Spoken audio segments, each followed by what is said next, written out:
أبو فلاح وايو أبو فلاح مصومالي بقى waxaa la yidhaahdaa Abu Fallax. السلام عليكم ورحمة الله وبركاته، كيف الحال يا جماعة؟ إن شاء الله طيبين. dadka aad adiga ka dhalatay وان وريرني أبو فلاح وايو السلام عليكم ورحمة الله وبركاته. waa kuma Abu Fallax wadankuusa ka soo jooda wiilkan caanka ah ee YouTuber-ka ah يوبرka caanka ah ee Abu Fallax amba Xasan Suleymaan hadba sidaad u taqaanid. أبو فلاح horta inuu carab ahayn السلام عليكم ورحمة الله وبركاته dhamaan waa idin salaamaya mid kale oo xigto maanta waxaa meeshan soo fadhiistay janaalka daawanaysan horta waa maskiinkii waa yeelka ahaa janaalkiisii Suudan Saafi maanta waxaa meeshan soo fadhiistay Abu Fallax Soomaali ba Abu Fallax Soomaali ba kulli carab ma ahan Soomaali miya arintaas waa naga badbadatay Abu Fallax cidda uu yahay iyo saxafiyiin wareysteen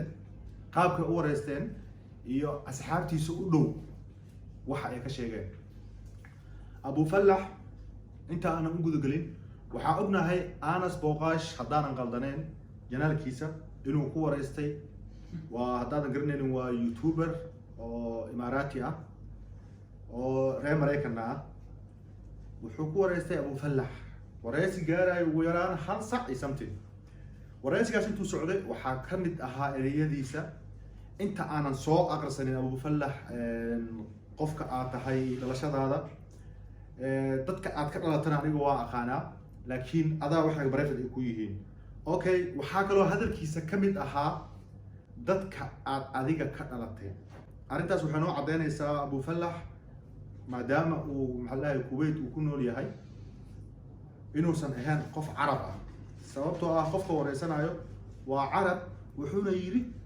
haddii aniga maanta waa ogahay dhalashadaada laakiin dadka aad ka dhalatay waa dad aad u wanaagsan okay halkaas if waxaa nooga soo baxay ah Abu Fallax horta inuu carab ahayn tii carabnimada xagga dhigmatay sababtoo ah hadduu carab yahay dadka ka dhalanay ama waxyaabahaas meesha imaan lahayd arintaas kaliya ma aha marka Anas Booqaash waxaa ka mid ahaa hadaladiisa wuxuu yiri dadka adiga aad ka dhalatay asxaab kamid oo aniga aan leeyahay oo Mareykanka waayigi aan joogay waxaa jirto aan u dhameeyay inta inay imaadaan imaaraadka u soo guuraan ee ka shaqeeyaan oo deegaan ay ka noqdaan okay Anas Booqaash qofka uu soo dhaweeyay oo arimahaas uu u xaliyo waa qofkaas idan fikirkiisa la raadiyo okay qofkaas anoona ku sii dheeraan videoga Anas Booqaash qofka uu soo dhaweeyay oo imaaraadka waxyaabo badan aga dhameeyay magaciisa waxaa la dhahaa Nido Abdo waana shakhsi Soomaaliya asaga iyo xaaskiisa sawirkiisana waxa idin soo dhigi doonaa halkan waad arki doontaan Anas Booqaash oo guriga la joogo Nido Abdo magaciisa ana xoogaa si fiican inaa u karna laga yaabaa Nido Abdo hadduu yahay qofka uu Anas Booqaash soo dhaweeyay uuna yiri waxbaa u dhameeyay aan ognahay sidaa oo ognahay waxay meesha ku cadaanaysaa inuu yahay Abu Fallax qof Soomaali ah sababtoo ah Nido Abdo iyo Abu Fallax way kulmeen sabirey soo wada galeen ayagana halkaan ay idin soo saari doonaa laakiin mid baa jirta marka ogaanay ama soo maxaa xaqiijisanay ama noqoy Soomaali laakiin waxa wareer hadhow inaad tiraahdaan Soomaali uu ka yahay hatta saa wareer maadaama oo Soomaali waa leeyahay Soomaalnimo isma saarnay Soomaali hebel uu ka yahay soconayso maadaama YouTuber-ka weyn YouTuberada ugu weyn caalamka kamid ah uu noqday shakhsi Soomaaliya oo sida saasaantiisa marka hore shakligiisa iyo fikirkiisa iyo qaabkiisa